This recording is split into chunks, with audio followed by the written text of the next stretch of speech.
Amados hermanos que están llegando en este momento a escucharme, aunque hayan estado escuchando a nuestro querido hermano Adiel con su clase de lección de la Escuela Dominical Iglesia Bautista Sion, los que se están conectando en este momento. Nuestra Iglesia Bautista Sion está en Miami Springs y nosotros le damos gracias a Dios de que ustedes nos permiten llegar a sus hogares en medio de este tiempo de pandemia para poder predicar y compartir la palabra de Dios con ustedes.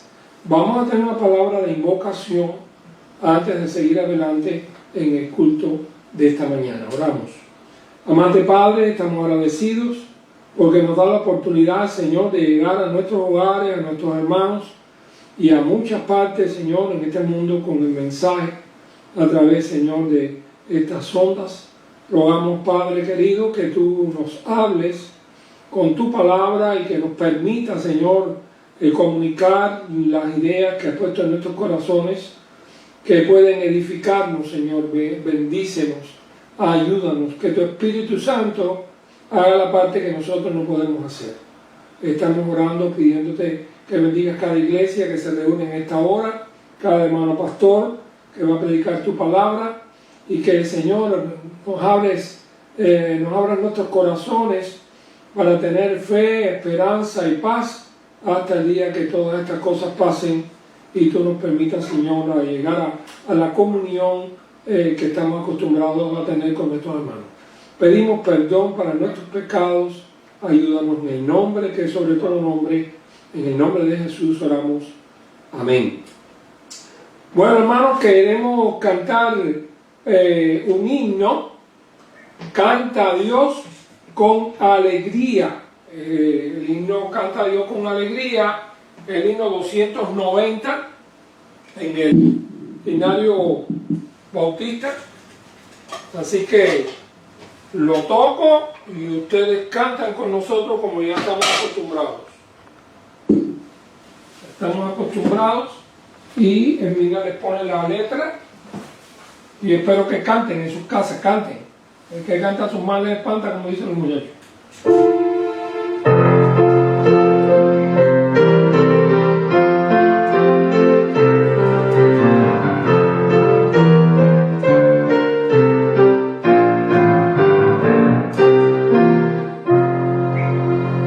Con alegría.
En este momento vamos a pedirle a Poppy que ella tenga los saludos de este día. Buenos días, hermanos. Nos alegramos con la presencia de ustedes en el espíritu, en su casa, cada uno de ustedes y sus familias. Y le agradecemos a nuestro hermano Adriel por su clase, a Basti, a todos los que estaban oyendo en estos momentos la clase de la escuela dominical. Esta semana cumplieron años los hermanos Carlos Nogueira el día 18 y Juan Siberio el día 20. Nosotros pudimos hablar con ellos y felicitarlos. El próximo, ahora el lunes, tenemos el cumpleaños de dos queridos hermanos. Carlos Tejera, mañana 25, cumpleaños, y María Alonso. Así que esperamos que todos los hermanos se pongan en comunión unos con los otros, llamándose, felicitándose el día de su cumpleaños. Están todos en los programas que se están editando en internet. Está en Facebook, en la Iglesia Bautista Sion y todo eso. Así que nos alegramos que podamos en esta mañana volver a estar reunidos con ustedes de esta forma y que el Señor nos bendiga a todos y que podamos estar presentes ahí en espíritu. Bueno, vamos a pedir un momento de oración por el mensaje del pastor. Y antes, pues van a escuchar un himno especial.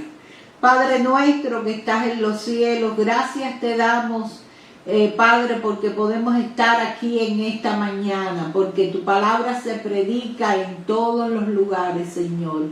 Gracias porque el Evangelio se extiende por este medio de comunicación. Y te pedimos por aquellos que están reunidos en sus templos, que tú los guardes, los ayudes, los cuides.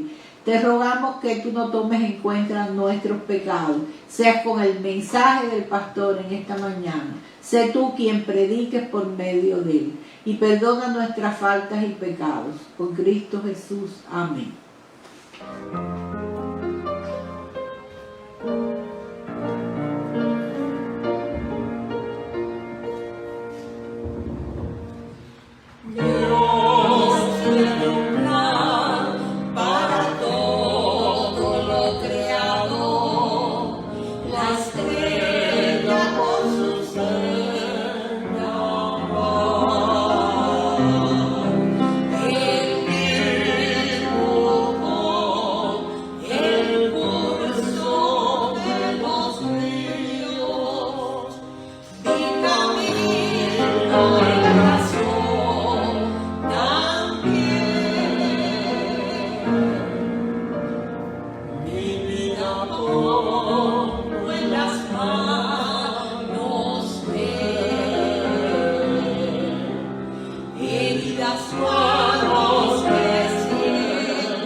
Amados hermanos, bueno, escucharon el dúo Poppy y Lugo. Ese fue en New Jersey el año antepasado, allá en la iglesia de Luciano, en el 204 aniversario de la iglesia de Bromfield, New Jersey. Así que esa letra es diferente a la del himnario bautista. Yo quiero que los más viejos recordarán que esa letra la aprendimos de Josefita y Fraguelita, que cantaban, Rafael Fraguela Peña, todavía vive. Ellos cantaban esa letra antes de que el himnario bautista fuera hecho. Así que me gozo en ser un continuador de estos queridos hermanos. Amados hermanos, en esta mañana tarde, como estamos en el mes del hogar, mes de la familia, bajo una presión que ha obligado a todo el mundo a juntarse con su familia, esto ha venido bien para mi sermón, y también creo que de alguna manera la familia cristiana ha podido, si ha aprovechado la oportunidad, ha podido relacionarse más. Uno de los grandes problemas que tiene la vida moderna es que casi nadie vive en la casa. La casa es así como un albergue, uno sale para un lado, el otro sale para el otro, a las 7 de la mañana ya no hay nadie. Los ladrones a veces se dan banquete por eso. Y todo el mundo empieza a regresar 4 o 5 de la tarde, 6, otros llegan más tarde. Y entonces todo una vorágine, una cosa, y cuesta mucho trabajo que la familia se pueda reunir. Bueno, todo esto nos ha obligado a vivir en familia. Así que mi sermón tiene que ver en esta mañana con el tema, una vez más, mes de mayo, de la familia. Quiero decirle que, una aclaración nada más, que Jesús, los apóstoles, predicaron mucho de la Biblia, pero todo del Antiguo Testamento. No estaba en el Nuevo Testamento hecho, pero las páginas del Nuevo Testamento están llenas de mensajes, historias, Deuteronomio, Salmo, Isaías, Éxodo. Bueno, está lleno porque el basamento familiar, el basamento doctrinal y el basamento de Dios con su pueblo fue preservar la familia y el mensaje desde el principio. El texto que aparece ahí, tema de nuestras ideas en esta mañana, es cuando el Señor Jesucristo llega a Gadara, capítulo 5 de Marcos, y se encuentra un problema familiar para el barrio, para toda aquella gente que vive en aquella región. Había un muchacho, un hijo del barrio, que estaba endemoniado. No era que estaba loco ni nada de esto. En este caso la Biblia aclara que era un endemoniado, y lo saben por toda la historia, que no puedo leerla. Así que lo único que dice la historia es que cuando llegaron Jesús con los discípulos al otro lado del mar, Marcos 5:1, cuando salió él de la barca, enseguida vino a su encuentro de los sepulcros un hombre con un espíritu inmundo, que tenía su morada en los sepulcros, es decir, que vivía en el cementerio. Nadie podía atarle, ni aún con cadenas. Es un poder sobrenatural, porque el poder demoníaco, porque muchas veces había sido atado con grillos y cadenas, más las cadenas la había hecho pedazos, los grillos desmenuzados, y nadie le podía dominar. Quizás si hubiese roto los grillos y más nada, eso a nadie le importaba, pero dice que de día y de noche andaba dando voces en los montes y en los sepulcros e hiriéndose con piedras. Imagínense usted, uno no podía salir a pasear por la noche, a la familia, ni nada de esto, porque donde quiera salir el coco. Este sí era el coco, ese famoso que nos enseñaron de noche, cuidado que te coge el coco, este sí era el coco. Y entonces, de cualquier lugar, la gente no tenía paz ni respiro, todo el mundo estaba trancado como si hubiera habido un virus. Y llega Jesús a la región y los demonios pues supieron que llegó el jefe supremo y vienen pensando que quizás venían contra él y clamando a gran voz, se arrodilla delante de Jesús, versículo 6 y en el 7 dice, clamando a gran voz dijo, ¿qué tienes conmigo, Jesús, Hijo del Dios Altísimo? Te conjuro por Dios que no me atormentes, porque Jesús cuando lo vio estaba repitiendo y decía, sal de este hombre, espíritu inmundo. Así que, si quieren una teología del conocimiento que los espíritus tienen de Cristo, pues miren, saben que es el Hijo del Altísimo, saben que tiene todo poder. Así que Jesús le pregunta, ¿cómo te llamas? Respondió diciendo, Legión me llamo, porque somos muchos. La historia final, Jesús le sana a este hombre, le saca los demonios, se lanzan arriba de un hato de cerdos, los cerdos se caen por la montaña, se ahogan, y después vinieron los que apacentaban los cerdos, huyeron, y fueron a la ciudad, dieron la noticia de lo que había pasado, y cuando vinieron a ver, el hombre que estaba loco, arrebatado para ellos, estaba tranquilo, sentado en su juicio cabal. Dice, viene Jesús y ven el que había sido atormentado del demonio y que había tenido la legión de demonios. Una legión romana eran 6.000 soldados y 6.000 demonios. Versículo 15. Sentado vestido en su juicio cabal y tuvieron miedo. Y le contaron lo que había visto, cómo le había acontecido, que había tenido los demonios, se lo dijeron a la gente de la ciudad, comenzaron a rogarle que se fuera. Jesús, que se fuera. Entiendan esto.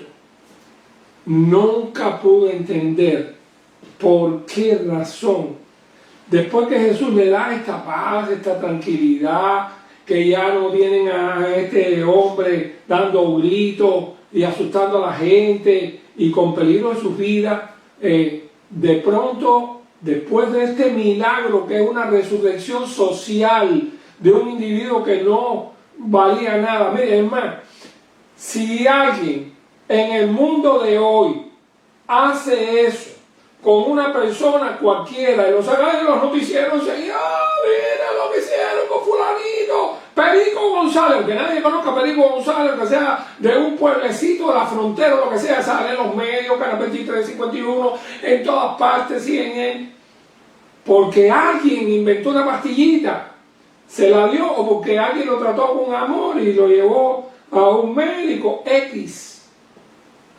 El mundo de hoy hubiese reconocido el beneficio social que representaba que un hombre que no tenía ningún valor para la sociedad, que el pobre no tenía él mismo ningún recuerdo, nada, de pronto se convierte en persona. Bueno, eso sería una de las noticias más importantes del mundo, aparte del coronavirus, ¿verdad? Y creo que tienen razón, porque esto es lo valioso. Lo valioso es la vida, lo valioso es el sentir. Las cosas materiales pasan, no, que se quemaron 200 casas, bueno, después de todo un tiempo, los seguros, esto y lo otro, bla, bla, bla, la gente va a perder. Lo que más valioso va a ser de todo eso son los recuerdos, los que no pueden ser repuestos. Una bicicleta se quemó, se busca otra. Pero los recuerdos son más difíciles. Así que tenemos aquella historia, la gente le piden al que ha resuelto el gran problema del barrio que se vaya. Y he visto esto, lo he visto en mi vida, en mi ministerio, he visto la falta de aprecio que algunos han tenido hacia el evangelio emancipador. Porque he conocido personas sin valor moral, de mala vida, con malos hábitos, con una serie de cosas, y el poder de Jesucristo, el evangelio en esta época moderna le ha transformado, le ha convertido en persona. Después he conocido esas familias, la segunda generación que vino detrás, y todo era una cosa totalmente diferente, cosas que a veces ningún ningún sistema puede hacer. Bueno, los sistemas pueden crear sistemas de ayuda, alimentos, estudio, pero no pueden transformar el corazón. Hay muchas personas que abandonan todos estos programas y destruyen su vida. Pero aquel hombre no. Pero lo que quiero que se fijen ahora en esta historia, que cuando ya Jesús se va a ir, al entrar Jesús en la barca, el que había estado endemoniado le rogaba que le dejase estar con él. Este hombre reconocía el valor maravilloso que le había devuelto la vida, le había devuelto el sentido de vivir. ¿Saben cuántas personas me han dicho alguna vez en la vida que Jesús le devolvió el sentido de vivir? Personas que habían visto morir a sus hijos, familias, gente que se habían quedado solos, que estaban enfermos. Muchas personas, muchas.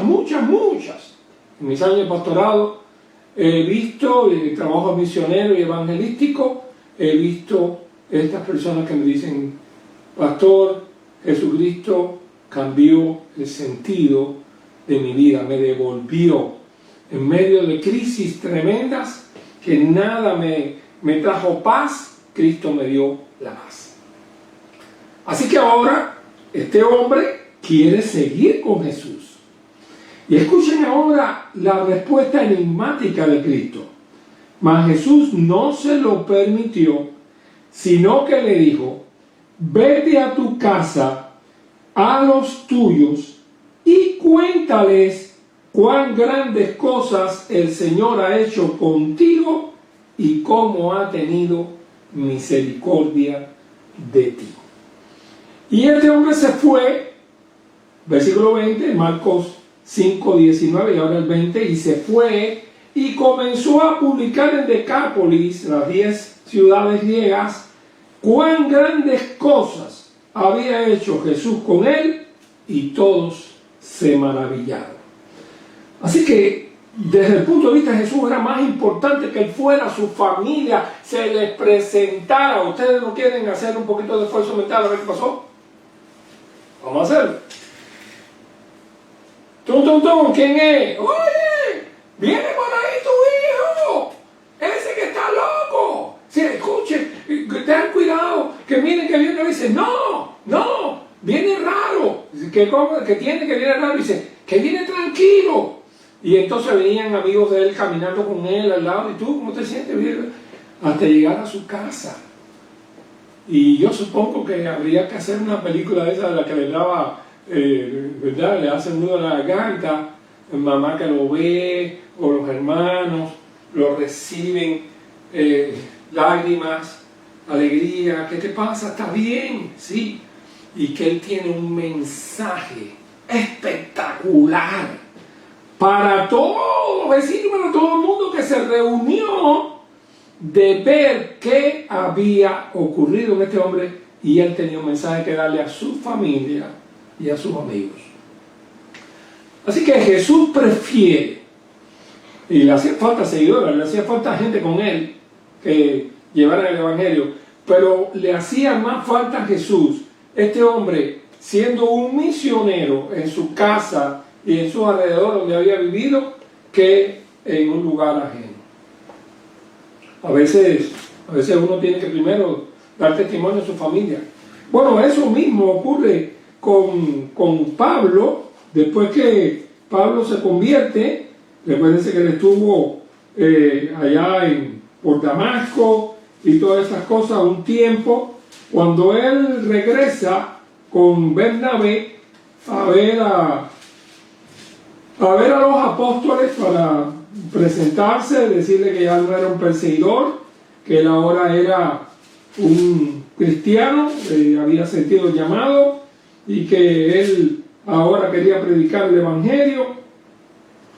Y resulta que cuando llegó a Jerusalén, estoy leyendo Hechos capítulo 9, versículo 26, trataba de juntarse con los discípulos, pero todos le tenían miedo. Este es el coco, pero este es el coco no loco, el coco que perseguía a los cristianos, los mataba, los arrastraba por las calles, los entregaba en la cárcel, o levantaba la mano para que dieran el voto y los mataran. Este era un enemigo de corazón de los cristianos.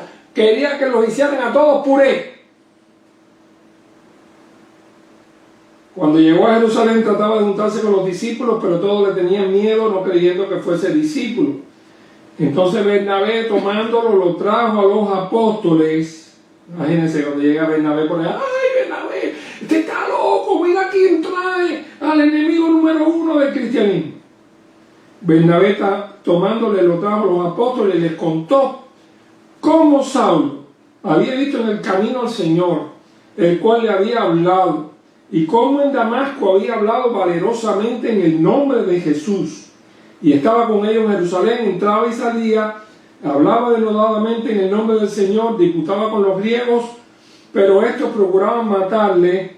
Cuando supieron este lío que había para matarle a él, dice versículo 30, le llevaron hasta Cesarea y le enviaron a Tarso. ¿De dónde era Saulo? Saulo era de Tarso.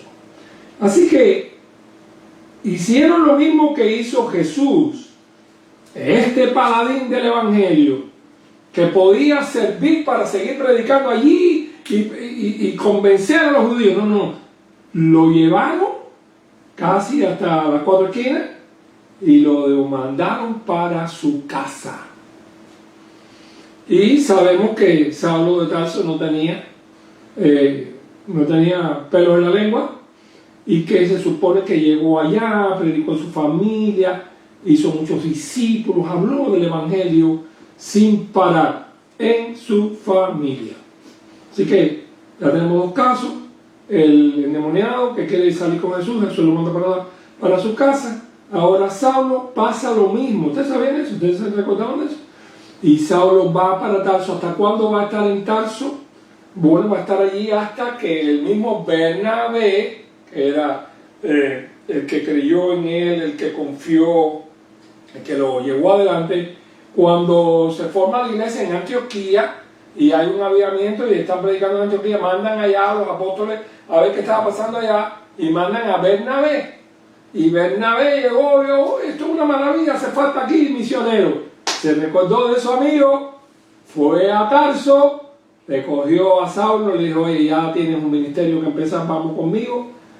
Llegó tu hora de salir al mundo. Lo trae a Antioquía y Saulo es uno de los predicadores de Antioquía, y eso cuando empieza el capítulo 13 de Hechos de los Apóstoles, estaba ya, leo Hechos capítulo 13, estaba ya Saulo en acción. Hechos 13 dice así: había entonces en la iglesia que estaba en Antioquía profetas y maestros. Recuérdense que todavía no estaba la Biblia escrita: Bernabé, Simón, el que se llamaba Níger, Lucio de Cirene, Manaén, el que se había criado junto con Herodes, el tetrarca, y Saulo. Ministrando estos al Señor es que Saulo es apartado para la obra misionera, y de allí sale entonces los viajes misioneros del apóstol Pablo, no de Jerusalén, sino de Antioquía. Así que quiero que pensar con ustedes que las familias siempre fueron la célula más pequeña de la sociedad, dice un eslogan de definición. Pero en Génesis, cuando el Señor llama a Abraham, le dice: bendeciré a los que te bendijeren, y a los que te maldijeren maldeciré, y serán benditas en ti, ¿quién?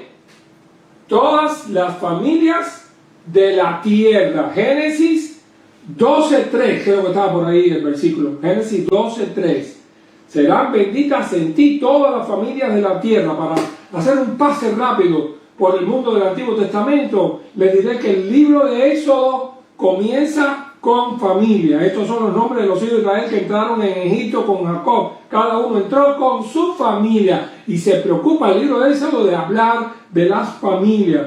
Un varón de la familia de Leví fue y tomó por mujer a una hija de Leví, Éxodo 2:1, y esa es la familia que prediqué el otro día de eso, la familia del líder total del pueblo de Israel, que en este tiempo no sabía qué estaba pasando en la mente de Dios y los planes que Dios tenía para con él. La familia tampoco. Lo único que la familia fue fiel, temerosa de Dios. Y tuvieron también unas amigas, porque dice que las parteras que se negaron a matar a los varones de los hebreos, en este caso a matar a Moisés, dice que ellas fueron bendecidas, dice, y por haber las parteras temido a Dios, Él prosperó sus familias. Así que lo que ellas hicieron le llevó la bendición hasta sus hijos, sus parientes, que cuando eran muchos, ¿sabes? Todo el mundo tenía una bola de hijos. Y de ahí, pues, una bola de nietos.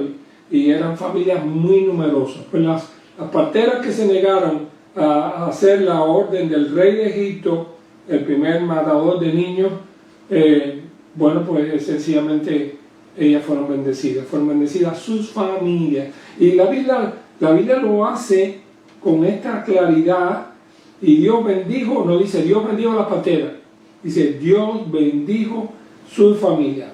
Así que hay muchos récords familiares del pueblo de Israel. En Éxodo capítulo 6 hay una cantidad tremenda de las familias del pueblo. Ya no es un pueblo, es un grupo de familias para Dios. Estas son los jefes de la familia, los padres, los hijos de Rubén, los hijos de las familias. La fiesta de la Pascua, que es tan importante para nosotros los cristianos, porque la fiesta de la Pascua significaba la libertad a través de la sangre del madero. ¿Sabían eso, no? Ustedes saben, ¿verdad? La fiesta de la Pascua fue instituida como una fiesta para la familia. Éxodo 12:3. Hablar a toda la congregación de Israel diciendo: en el día de este mes tómese cada uno un cordero según las familias de los padres, un cordero por familia. Esto no fue una fiesta del templo, ellos no tenían ni templo. Esto fue una fiesta de las familias. Y la fiesta de las familias tenía una connotación espiritual que en ese momento ellos no podían entender. Y tampoco podían entender que ahí también iba a significar la libertad de ellos, y después iba a significar la libertad del pecado el día que la sangre de Jesucristo, el Cordero maravilloso, cayera en la madera de la cruz del Calvario para la libertad espiritual de todos los hombres.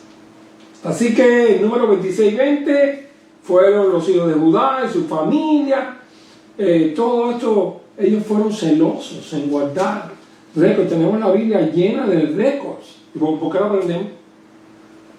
¿Guarda usted su récord familiar? Tiene, bueno, aquí estoy mirando por allá, así, todo lo que está arriba son álbumes de familia. Mi esposa y mí han sido muy celosas en guardar todos estos recuerdos familiares. Qué lindo. Si hubiera habido, no sé, cámaras en los celulares o celulares para las cámaras en la época más antigua, por ahí algunos que tenemos unas cuantas fotos de cuando éramos muchachos, porque tirarse una foto en aquella época era toda una historia. Había que tener una camarita Kodak, que eran las únicas que existían, aquella que había que taparle el sol, y después había que buscar la manera de revelar aquel rollito, que casi siempre eran de 12 fotos, con todas las dificultades, el costo y todas esas cosas. Y lo cierto es que el que tiene la oportunidad ahora de tener récord, de tener álbumes, de tener recuerdos, quizás es posible que las nuevas generaciones no se den cuenta de eso. Había antes un refrán que decía: recordar es, a ver, díganlo los mayores, volver a vivir. Recordar es volver a vivir. Este es un buen tiempo para vivir en familia, y dejaron un legado familiar. Tírense fotos, aquí le tiramos fotos a todos los hermanos de la iglesia que pasan por aquí en algún momento. Nos tiramos fotos, que sea de lejito, nos tiramos fotos con ellos porque esto va a servir. Un día vamos a reunir todas esas fotos, las fotos de la pandemia. ¿Ustedes saben eso? Eso va a ser histórico, mundial. Eso es algo que al pasar los años no hay nada parecido. Las fotos de la pandemia. Y vamos a tener muchísimos hermanos. Si usted, mi hermano, todavía no ha pasado por la casa del pastor, aproveche para tirarse una foto antes de que se acabe la pandemia. Y entonces, así que es una vida demasiado pragmática. Siempre los jóvenes a veces le dan por botar las cosas que sean viejas, y nosotros los viejos lo que hacemos es guardar todas las cosas más viejas. La de la familia, los padres, los abuelos, los tíos, la casa donde vivimos, el primer perro que teníamos, las mascotas. Les aseguro que a algunos no les dicen nada, pero cuando pasen los años, sentarse a ver esos recuerdos le traerá una sonrisa a la vida y un qué bueno, gracias a Dios por todo lo que me diste. Aunque se haya perdido, estoy seguro de que los más ancianos de lo único que tienen el gozo es de recordar toda la parte buena que Dios les dio en su vida. En Números y en otros libros del Antiguo Testamento se dan también muchos récords. Por un tiempo fueron 12 tribus, vino un lío. En un momento en la historia, cuando la familia se divide, y eso le pasa a todo el mundo. Todo el mundo, los hijos se marchan.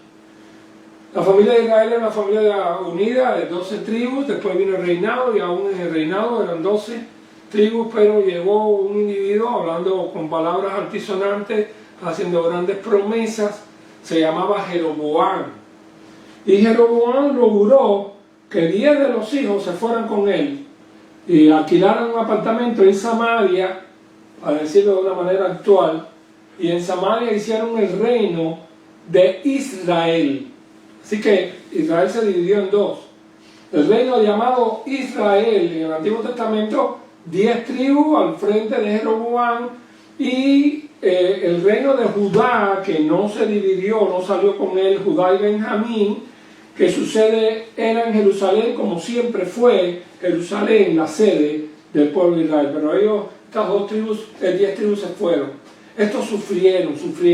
Ellos se fueron, dejaron al Dios de sus padres, dejaron la ley, dejaron el buen entender de la obediencia a Dios, se fueron detrás de los Baales, detrás de los ídolos del mundo, y al fin y al cabo, pasando los años, cuando vino la invasión de Tiglat-Pileser, rey de Asiria, se los llevó.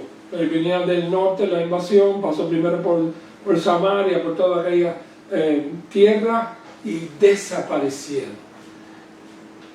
Es por eso que cuando después regresan a su tierra, los que regresan son los judíos. Porque Tiglat-Pileser se lo llevó para sur y para otros lugares. Esta gente no regresaron para atrás.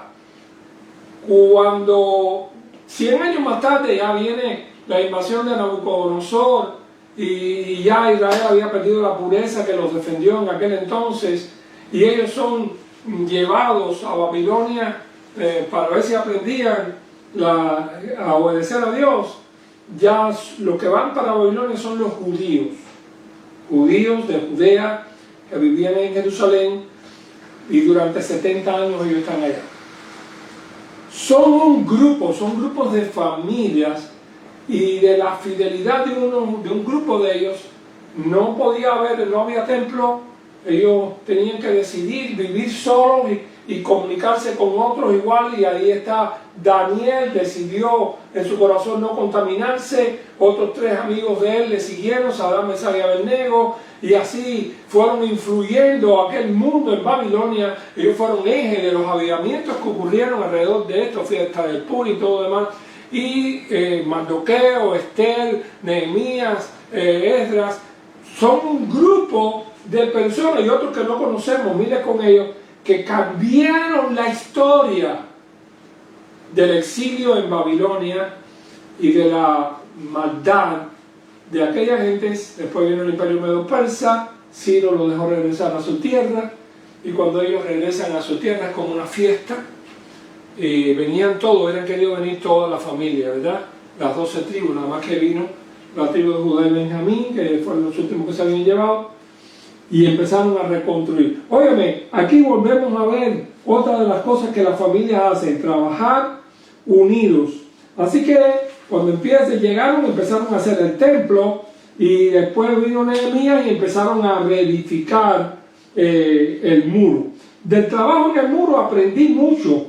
Dice que cuando ellos empiezan a hacer, porque los muros de Jerusalén habían estado destruidos por todos estos años, que ellos estaban lejos. Ahí cualquiera entraba, cualquiera salía en una ciudad antigua de aquella época con tantas bandas armadas. No tener muro en la ciudad era como estar en el medio de un campo ahí a todo el que quiera robar que robe. Entonces ellos decidieron reedificar su muro y Nehemías vino a ese trabajo. Cuando ellos empiezan el trabajo de reparación, dice que cuando leyeron Sanbalanat, Horonita, Tobías el siervo Amonita, Gesén el árabe, hicieron el cambio de nosotros, estoy leyendo en Nehemías capítulo 3, y nos despreciaron diciendo, ¿qué es esto que hacéis? Os rebeláis contra el rey. Y en respuesta le dije, el Dios de los cielos, Él nos prosperará, y en nosotros sus siervos nos levantaremos y edificaremos, porque ustedes no tienen parte, ni derecho, ni memoria en Jerusalén. En el capítulo 4, cuando leyeron los enemigos, pues nosotros lo que hicimos fue irnos cada uno a la tarea. Desde aquel día la mitad de mis siervos trabajaban en la obra y la otra mitad tenía lanzas, escudo, arco y coraza.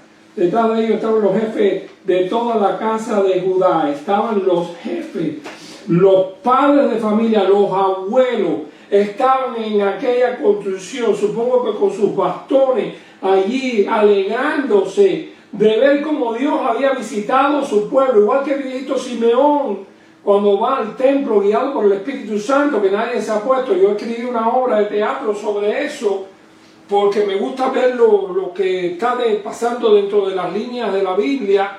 Él está en su casa, de pronto le entra una inquietud, quiere que lo lleven al templo. Bueno, ¿por qué tú quieres ir para el templo? Sí, yo quiero ir para el templo porque yo voy a ver al Mesías. ¿Cómo tú vas a ver al Mesías? Bueno, y todo eso ocurre a sí mismo, lo dice Lucas, y cuando él va allá al templo, es cuando Jesús es llevado, y entonces él toma al niño Jesús, lo carga en brazos y dice, ahora Señor, despide a tu siervo en paz porque han visto mis ojos tu salvación.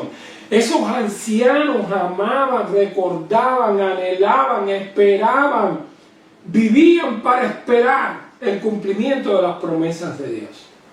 Y ahora estos ancianos de las casas paternas están allí viendo la construcción, gozándose.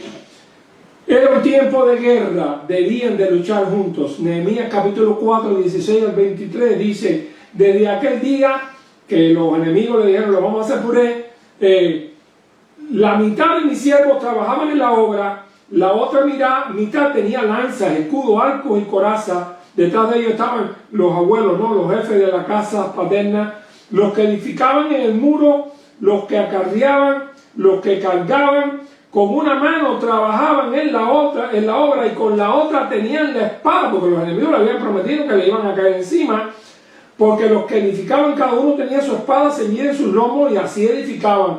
Y el que tocaba la trompeta estaba junto a mí.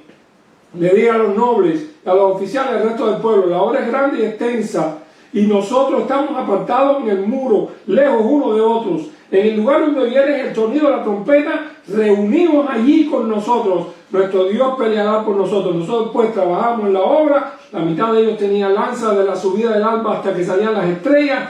También dije entonces al pueblo, cada uno con su criado permanezca dentro de Jerusalén de noche, sirvan de centinela y de día en la obra. Y ni yo, ni mis hermanos, estamos hablando del gobernador, estamos hablando del hombre que trabajaba para el famoso rey Artajerjes, que fue capaz de dejar todo aquello, irse a su tierra cuando se enteró del escándalo que estaba pasando allí. Ni yo, ni mis hermanos, ni mis jóvenes, ni la gente de guardia que me seguía, nos quitamos nuestro vestido, cada uno se desnudaba solamente para bañarse. Esto se ve en el mundo de Dios. líderes que no son una élite, que lo ven todos famosos. No, ningún famoso. Que se levantan las marcas y trabajan con su pueblo, con su iglesia, en el mundo en el cual viven. Es una historia maravillosa de familias que se entretejen por la fe para convertir iglesias, para convertir en un pueblo de Dios que se ama, se trata como familia y no como una entidad. A pesar de todo esto, saben que no es fácil reunir a todos unánime juntos, ni aun siquiera en los tiempos del avivamiento. Y hay una nota discordante. Se lo voy a decir porque la Biblia no lo oculta. Génesis 3:5 dice: e inmediatamente a ellos restauraron los tecoitas, pero sus grandes no se prestaron para ayudar en la obra de su Señor. Sus grandes, no solamente son pastores los que son grandes, pudiera haber cristianos y diáconos que son grandes. Ellos opinan, dicen, mandan, exigen, pero no pegan el hombro. Y la iglesia de Jesucristo es una unidad de todos. Nadie tiene más dinero que nadie, nadie es mejor que nadie, porque el único que es cabeza en todo eso es Jesucristo. Si alguno tiene una iglesia de estos grandes, la verdad que lo siento por usted, porque debe ser triste. Lo mismo que pasa en algunas familias. En una familia son 5 hermanos y van a hacer un trabajito, está uno el otro, pero llega uno y dice: ay no, ¿qué va? Yo he estudiado mucho en la universidad, a mí conmigo no cuenten, yo tengo que estudiar, yo tengo que hacer cosas. Y no, esta es la hora de la guerra, es la hora de trabajar juntos en el hogar, es la hora de que hagas gala de la familia, del apellido que llevas, es la hora de ayudar a los que un día, cuando no tenías nada, ayudaron, como tu papá, como tu mamá. Estas familias siguieron trabajando en la obra, y sorprende ver cómo el pueblo judío mantiene los récords familiares y todas estas cosas. Volvemos a encontrar la historia de otra familia extraordinaria en los años 167 a.C., después del imperio greco-macedonio, tomaron la dirección del mundo de aquel entonces, el cuerno pequeño que había profetizado Daniel, Antíoco Epifanes. Las cosas que Antíoco hizo para que alguno le sienta hacia esto, en este libro que se llama el Nuevo Testamento, su trasfondo y mensaje, dice que Antíoco Epifanes, rey sirio que dominaba sobre los judíos en aquella época, dice que fue a luchar con Egipto, estamos hablando de 167 a.C., no pudo ganarle, y de regreso para atrás venía molesto. De regreso en Antioquía promulgó los pasos para terminar con el culto judío en Jerusalén. Dice que su propósito tenía poco que ver con la devoción a la religión helenista. Lo que quería era unificar su reino sobre una base religiosa y poder controlar las ofrendas que se entregaban en el templo de Jerusalén. De acuerdo con sus decretos, llegaron a ser ofensas capitales la práctica de la circuncisión de los judíos, la observancia del sábado y de otras fiestas religiosas, aún el poseer una copia de las porciones del Antiguo Testamento. Los sacrificios paganos se convirtieron en obligatorios en el templo de Jerusalén y en los altares por todo el país. Antíoco ordenó que se erigiera una estatua de Zeus del Olimpo en el templo de Jerusalén, y hizo que sacrificaran un cerdo sobre el altar sagrado.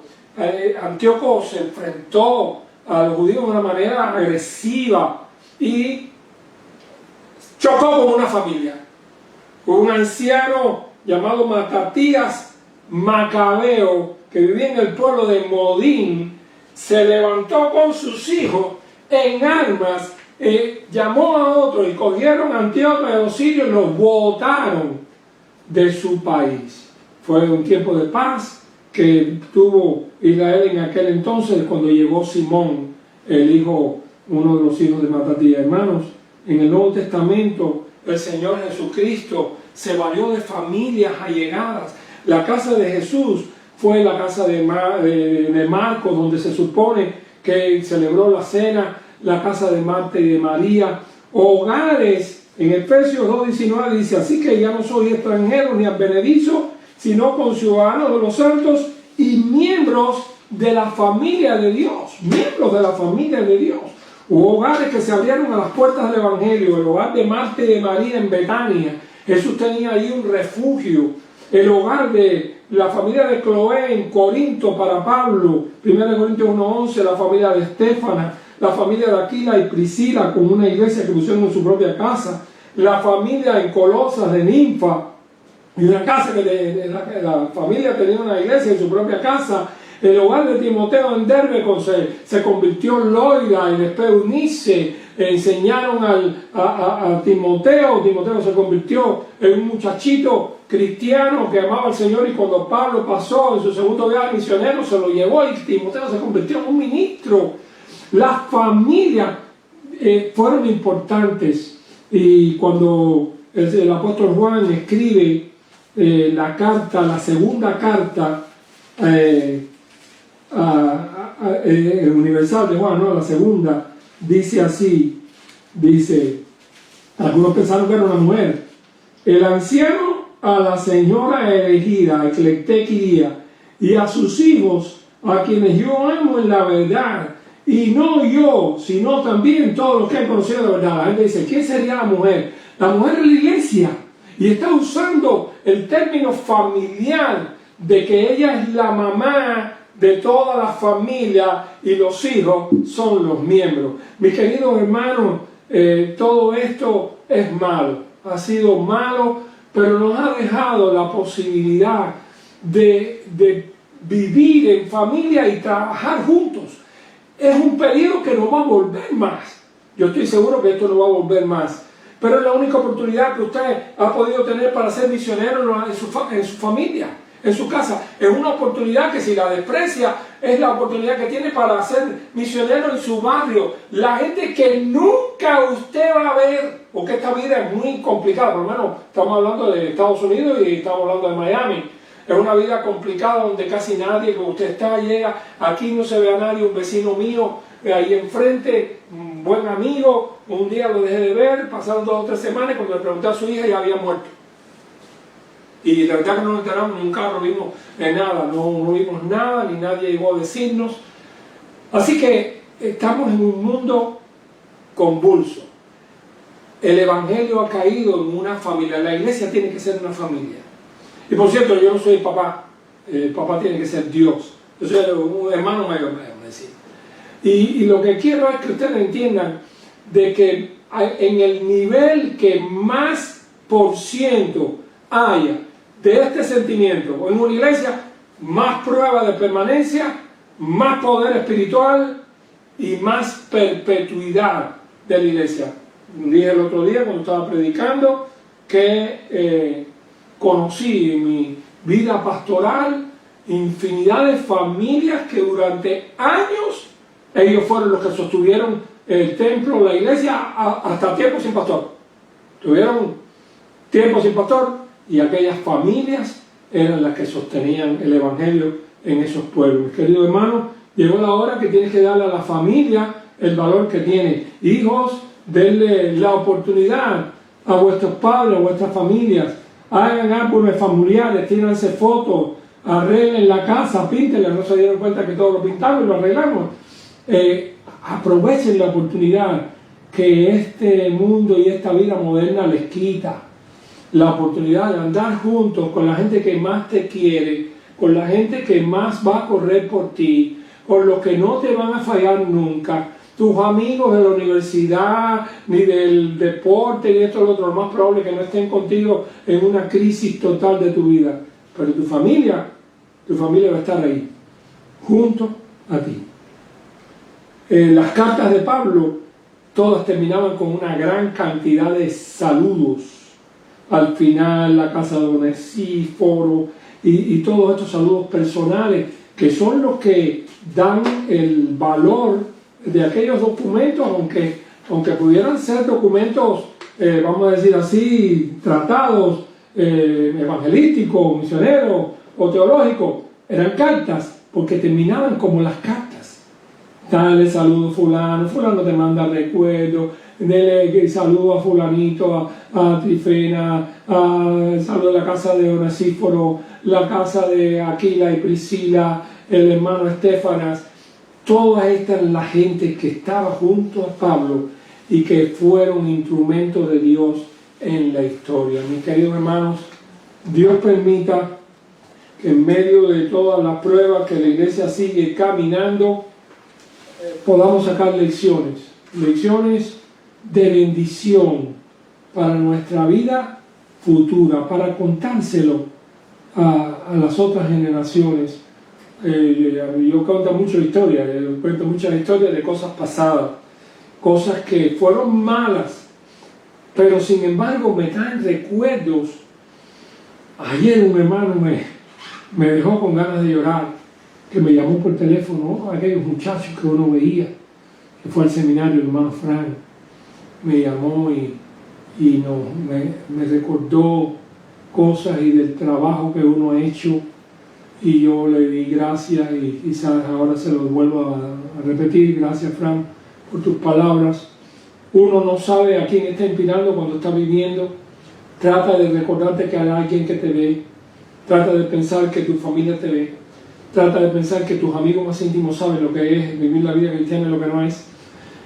Y aprovecha esta oportunidad para levantarte más fuerte, con más visión de las posibilidades. Yo creo que esto no se va a acabar nunca más en nuestra iglesia, que vamos a tener que buscar las oportunidades para transmitir, para llevar a otros lejos el mensaje de Dios. Tú y tu casa, mira por tu casa.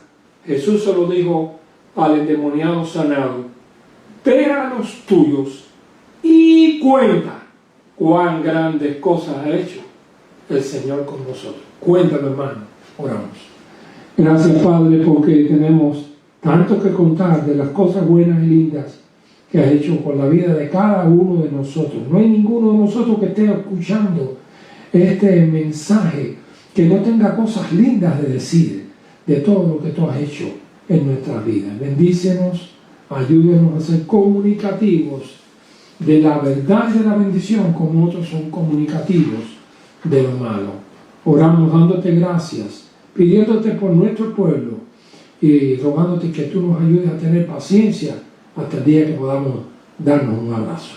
En el nombre de Jesús. Amén.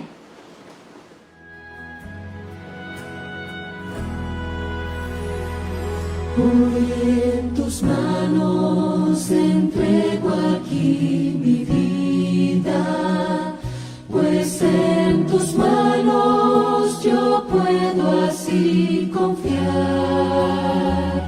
Te doy mis luchas y mis temores, te doy mis miedos y mis dolores.